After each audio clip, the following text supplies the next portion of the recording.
ফজরের সময় মুয়াজ্জিন যখন বলে আসসালাতু খায়রুম মিনান নাওম, ঘুমের চেয়ে নামাজ উত্তম, ঘুমের চেয়ে নামাজ উত্তম।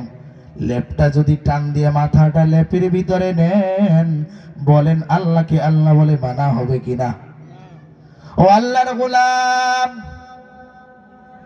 আযান হওয়ার পর অন্যদিকে যদি চলা শুরু করেন, আল্লাহর গোলাম আল্লাহর শুকরিয়া আদায় হবে কিনা? শীতের দিন ল্যাপ যদি অর্ধেক গায়ে দেন আর অর্ধেক বাহিরে রাখেন, শান্তি আসেনি? ঘুম আসবেনি? হ্যাঁ, তো ইসলাম আপনারা চান সবাই জান্নাতে যাইতে, কিন্তু অর্ধেক দিন মানবেন অর্ধেক মানবেন না। কেমনে মনে করেন আল্লাহ জান্নাত দিবে?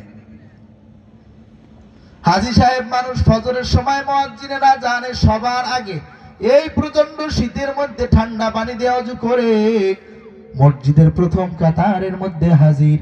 ফরজ নামাজে সিজদার মাঝে গিয়ে হাজী সাহেব চোখের পানি ফেলে আর মনে মনে ভাবে, আমার মতো বড় নামাজি, আমার মতো বড় ইবাদতকারী আর কেউ নাই।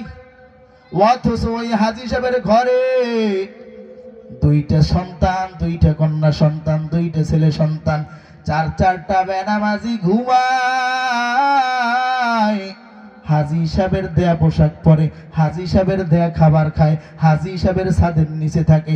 একটা বারো মনে করলো না নামাজি বানানোর দরকার। বোঝা গেল ব্যক্তিগত জীবনে আপনি রব হিসেবে আল্লাহকে মানলেও পারিবারিক জীবনে আমার আল্লাহকে আল্লাহ বলে স্বীকৃতি দিতে পারেন না।